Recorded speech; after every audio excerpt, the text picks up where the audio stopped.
السلام علیکم ورحمۃ اللہ وبرکاتہ۔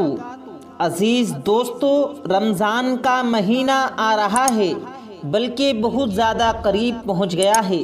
اس کی برکتیں اسی بندے کو ملیں گی جو اس کی چاہت کرے گا، اس کا انتظار کرے گا۔ رمضان کے انتظار کی ایک صورت یہ بھی ہے کہ ہم اس کے چاند کو دیکھنے کا اہتمام کریں۔ یہ حضور پاک صلی اللہ علیہ وسلم کی سنت ہے۔ آپ صلی اللہ علیہ وسلم بڑے اہتمام کے ساتھ چاند دیکھا کرتے تھے۔ اپنی امت کو بھی یہ تعلیم دی کہ چاند کو دیکھنے کا اہتمام کرو، کیونکہ چاند جب ہم دیکھیں گے تبھی ہم روحوں والی عبادت پوری کر سکیں گے، تبھی بھی تو ہمیں پتہ چلے گا کہ اب رمضان شروع ہوا ہے۔ جیسے ہم شدت سے انتظار کرتے ہیں کہ رمضان کب آئے گا، اور کئی لوگوں کو تو بہت زیادہ شدت ہوتی ہے، ان کی چاہت ہوتی ہے، وہ اللہ رب العزت سے دعائیں مانگتے ہیں کہ اے اللہ ہمیں رمضان تک پہنچا دے، ہمیں اتنی زندگی اور دے دے کہ ہم رمضان کی رحمتیں، رمضان کی برکتیں اور رونقیں اپنی آنکھوں سے دیکھ لیں۔ تو رمضان کا چاند کب نظر آئے گا؟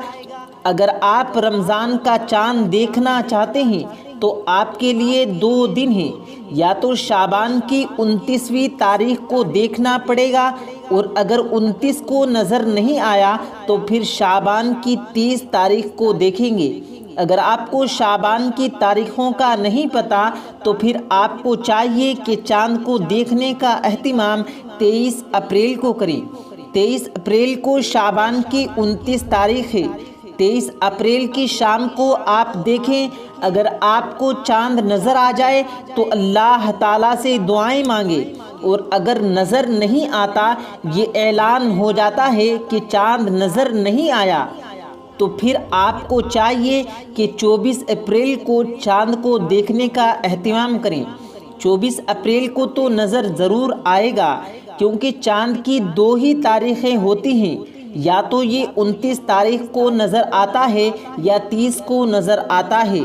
تو سب سے پہلے آپ چاند کو دیکھنے کا اہتمام 23 اپریل کو کریں۔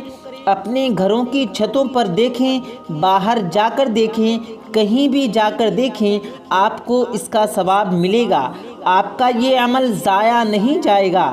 اور اگر 23 اپریل کو نظر نہیں آتا، کوئی خبر نہیں آتی، تو پھر آپ کو چاہیے کہ 24 اپریل کی شام کو دیکھیں، تب تو انشاءاللہ ضرور نظر آ جائے گا، کیونکہ وہ چاند کی آخری تاریخ ہوتی ہے۔ تو جن لوگوں کو یہ باتیں معلوم نہیں، ان تک اس ویڈیو کو ضرور پہنچائیں۔ دوستو، اب ہم آپ کو بتاتے ہیں 3 ایسے لوگوں کے بارے میں جو زنا کر کے بھی بے قصور ہوتے ہیں، یعنی کہ اگر وہ زنا بھی کریں، اگر ان کے ساتھ زنا بھی ہو جائے، تب بھی اللہ تبارک و تعالیٰ ان کے گناہ کو نہیں لکھتا۔ دوستو، ایک دن حضرت علی رضی اللہ تعالیٰ عنہ مدینے کی گلیوں میں چلے جا رہے تھے کہ آپ رضی اللہ تعالیٰ عنہ نے دیکھا کہ کچھ لوگ بڑے غصے کی حالت میں ایک عورت کو گھسیٹتے لے جا رہے ہیں۔ وہ عورت خوف کے مارے کانپ رہی ہے۔ حضرت علی رضی اللہ تعالیٰ عنہ نے پکار کر کہا، تم اس عورت کو کیوں گھسیٹ رہے ہو؟ تو لوگوں نے بتایا کہ اس عورت نے بدکاری کی ہے، یعنی کہ زنا کیا ہے، اس لیے امیر المؤمنین حضرت عمر رضی اللہ تعالیٰ عنہ نے اس عورت کو سنگسار کرنے کا حکم دیا ہے۔ حضرت علی رضی اللہ تعالیٰ عنہ نے اس عورت کو ان کے ہاتھوں سے چھین لیا اور ان لوگوں کو خوب ڈانٹا پھٹکارا۔ چنانچہ وہ لوگ حضرت عمر رضی اللہ تعالیٰ عنہ کے پاس واپس گئے اور حضرت علی کے بارے میں بتایا کہ انہوں نے ان کے ساتھ ایسا سلوک کیا ہے۔ حضرت عمر بن خطاب فرمانے لگے کہ حضرت علی نے ضرور کسی بات کے معلوم ہونے پر ایسا کیا ہوگا، جاؤ ان کو میرے پاس بھیجو۔ حضرت علی غصے کی حالت میں تشریف لائے تو حضرت عمر نے ان سے پوچھا، آپ نے ان لوگوں کو کیوں واپس کر دیا اور ان کو اس بدکار عورت پر حد پار کرنے سے کیوں روکا؟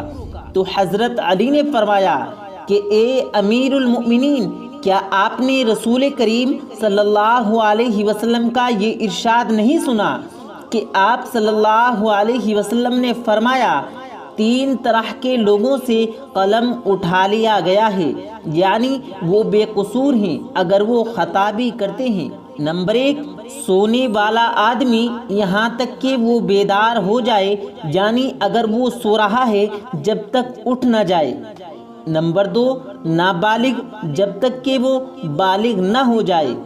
نمبر 3، پاگل آدمی جب تک کہ وہ باہوش نہ ہو جائے، یعنی کہ پاگل ہے تو جب تک اسے ہوش نہ آ جائے تب تک وہ اگر قصور بھی کرتا ہے تب بھی وہ بے گناہ ہے۔ حضرت عمر رضی اللہ تعالیٰ عنہ نے فرمایا کہ ہاں، میں نے یہ ارشاد نبی صلی اللہ علیہ وسلم سنا ہے۔ حضرت علی رضی اللہ تعالیٰ عنہ مسکرائے اور فرمایا، اے امیر المؤمنین، اس عورت کو کبھی کبھی دیوانے پن کا دورہ پڑتا ہے، ہو سکتا ہے کہ وہ آدمی اس کے پاس اس حالت میں آیا ہو کہ اسے دیوانے پن کا دورہ پڑ رہا ہو۔ یہ سن کر حضرت عمر نے اس عورت کو رہا کر دیا۔ تو دوستو، اس طریقے سے اس عورت کی جان بچ گئی۔ دوستو، اب ہم آپ کو بتاتے ہیں 3 ایسے وقت کے بارے میں جن کے بارے میں حضرت علی رضی اللہ تعالیٰ عنہ نے فرمایا کہ جو بندہ ان 3 وقتوں میں اپنی حاجت اللہ رب العزت کے سامنے رکھتا ہے اور اپنی ضروریات کا سامان اللہ پاک سے مانگتا ہے، چاہے وہ اولاد ہی کیوں نہ مانگے یا پیسے یا پھر مال و دولت ہی کیوں نہ مانگے، اللہ پاک اس کو ان 3 وقتوں میں جو بھی وہ مانگتا ہے، جو بھی ضرورت اللہ پاک کے سامنے رکھتا ہے تو اللہ پاک اس کو ضرور عطا فرماتے ہیں۔ اور دوستو، دوسری بات، ہم آپ کو ایک ایسا وظیفہ بتائیں گے کہ اگر 11 دن تک رات کو آپ اس وظیفے کو کرتے ہیں تو انشاءاللہ آپ کی ہر حاجت پوری ہوگی اور آپ کے گھر میں خوب خیر و برکت ہوگی اور اللہ رب العزت کی غیب سے مدد آئے گی اور برکت ہی برکت اور رحمت ہی رحمت ہوتی ہوئی آپ کے گھر میں نظر آئے گی۔ تو دوستو، وہ 3 وقت کون سے ہیں؟ آئیے ہم آپ کو بتاتے ہیں۔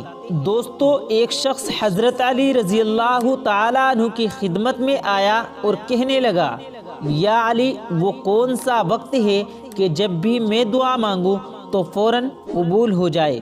تو حضرت علی رضی اللہ تعالیٰ عنہ نے فرمایا، اے شخص، میں نے اللہ کے رسول صلی اللہ علیہ وسلم سے سنا ہے کہ 3 موقع ایسے ہوا کرتے ہیں جن میں اللہ اپنے بندوں کی دعا کو رد نہیں کرتا۔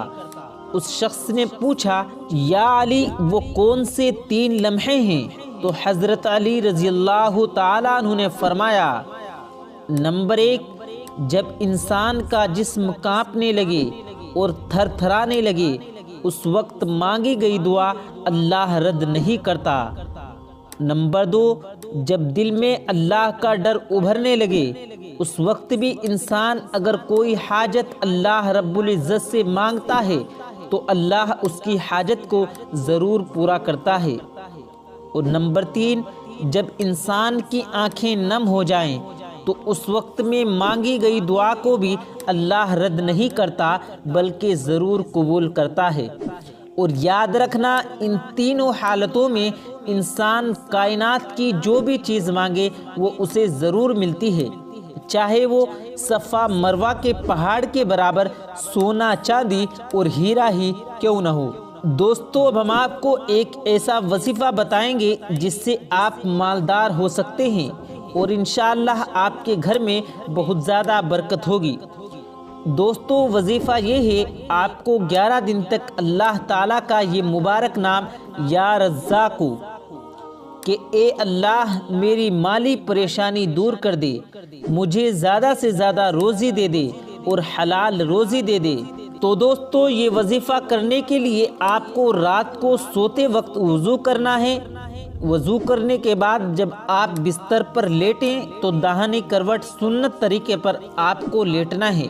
پھر لیٹنے کے بعد آپ کو اپنی حاجت دل میں رکھ کر یا رزاقوں کو 101 مرتبہ 11 دن تک پڑھنا ہے، اور ہر رات اسی طریقے سے وضو کر کے ہی پڑھنا ہے۔